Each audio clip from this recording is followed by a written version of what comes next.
The electric age is beginning also for Rolls-Royce, and this is the Rolls-Royce Spectre. The first EV. The Rolls-Royce, of course, gets its distinctive look here with a huge front grille, the biggest ever actually, and it also has actually aerodynamic functions. Yeah, very interesting, isn't it? Aerodynamics is a big scheme with this one. A drag coefficient of 0.25. We can also see the slim integration of the daytime running light, and Wittering blue is the color name of this one here, named after a village, and I think it's a very beautiful bright blue color. It will match the interior, of course. Look at that. Here the wheels 23-inch, and of course the Rolls-Royce logo will always stay upright. The length here is 5 meters 45. That stretches really way long there. Two-door concept, 2+2 seater, and it shares also the wheelbase with the BMW 7 Series in that new generation. Air suspension is standard. And the battery will also be shared with BMW. It's around 106 kilowatt-hours gross, so around 1 or 2 kilowatt-hours net. This will give you approximate range between 400 and 500 kilometers, or 250 and 300 miles overall. Turning indicators, we place here the daytime running light in the front. Looks quite cool, doesn't it? By the way, the hood, we cannot open it. We're not allowed today, but it's also not too bad because there is no frunk underneath. They could not fit anything else underneath there. They have a lot of tech, like the air suspension tech in front of their front electric motor and so on. So they said they didn't have much space left for a frunk. And of course, there is Emily, or Spirit of Ecstasy, retractable, that you can't steal it. I just read one of your comments asking, how can this grille serve an aerodynamic function? It's a good question indeed. So first of all, they could have gone with a closed grille, which would have been the best as for aerodynamics. But then they said, yeah, for design reasons, we need an open grille to serve this traditional Rolls-Royce design. But then what you do with aerodynamics? Well, then actually you can see the split here. This goes in this direction. This here goes in that direction. And by this split, the incoming air is being channeled then alongside the inside of the vehicle. And by that you can still have an open grille, but make it aerodynamic as good as possible. That's the thing about this grille, right? The length in inch, by the way, of course, important for the British vehicle, 215 inch, and has all-wheel drive, one electric motor in the front, one electric motor in the rear, over 580 horsepower, and the acceleration figure is 4.5 seconds. Yeah, that's of course very quick for such a heavy vehicle. In the lower part, we can see the black contrast right here, and you can see especially here this rather fluent design, all set on aerodynamics. However, with keeping up the traditional Rolls-Royce design elements, here for example also the vertical, rather small tail lamps. The charging flap is really classy. I mean, look at that, what a beautiful charging flap indeed. And you have DC recharging, 35 minutes from 10 to 80% state of charge. And more technology effects because of the battery actually in the floor of the vehicle. First of all, the center of gravity is lower, and this is also 30% stiffer from a chassis than all other Rolls-Royce models so far. And it's also because of the battery, because it is used for the stiffness of the whole vehicle. Very interesting. And it also features rear axle steering, so the rear wheels can turn in the opposite direction than the front wheels, reducing the turning circle and also making it more agile when you're driving a little bit slower. At higher speeds then it will go in a parallel direction for more stability. And turning indicators here in the rear, they replace the middle part of one of the vertical elements. What do you think, guys? Let's now take a look at the interior. Here we go, and you can see here these suicide doors. Inside matte wood, that's a beautiful job indeed.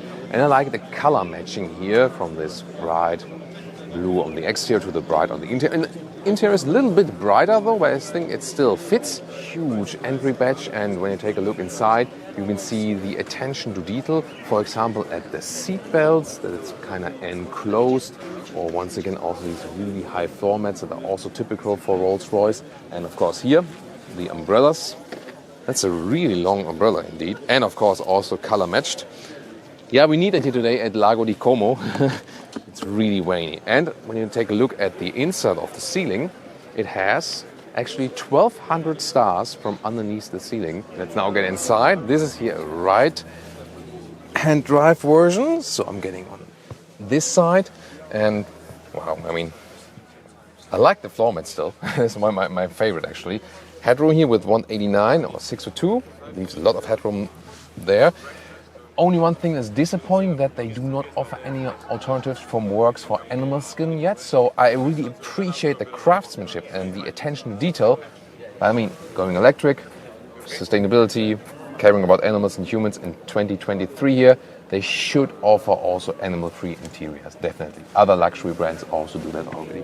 And here, once again, the matte wood, you can feel and see at the interior. That's actually pretty cool. And yeah, everything's really high class, what you see, feel and touch. If you come around here, you can see the steering wheel is really large. And that is this vintage quote, basically, also to past Rolls-Royce cars. And it takes away basically an agile feeling and more tells you, relax, you're being driven, have this boat, floaty-like atmosphere, together with the air suspension, of course. Towards the middle console, it's actually quite spacious. And I really like that they have picked up this star scheme also in the passenger screen. On the steering wheel here, real buttons, for example, for setting the cruise control and also here to controlling the volume. So not everything is then touch. I really like to still have a haptic interface with the vehicle. Here, for example, and also for the shifting lever. This is also this old school design. Just put it here and put it down for the... Oh, that's me hitting the brake. There's like this automatism.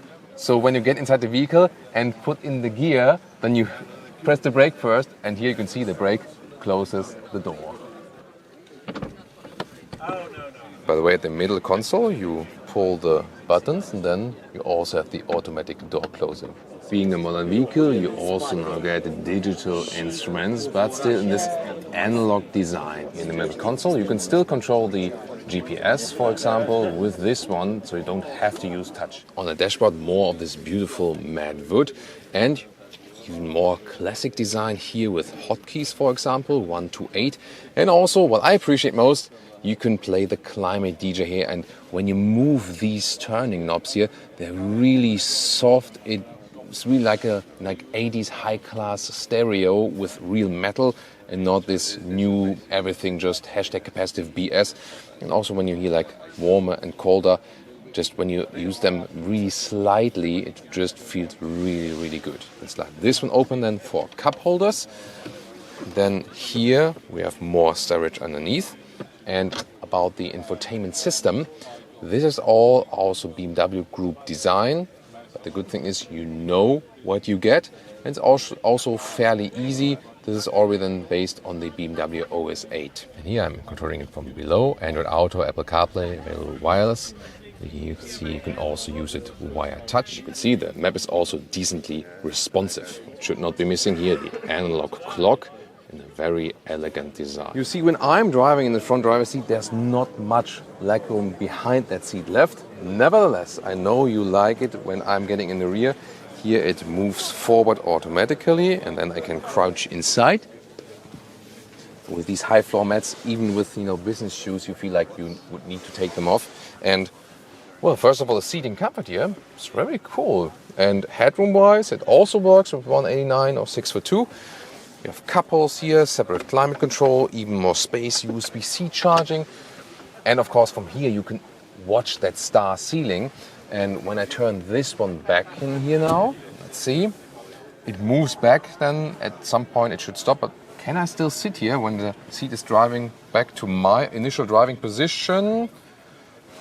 Well, I have to put my knees to the side a little bit. So, yeah, it's really 2 + 2 seaters. So 4 tall adults, barely, I would say. Yeah, that you know. But I think, with, a couple and 2 friends, something that does work, yeah, when they're not too tall. Even the Rolls-Royce is not safe from my ruler here. And in this case, it's really a boot, not a trunk. So let's open it and see, wow, with this high floor, that is beautiful, right? Also reminds me of the 7 Series trunk a little bit.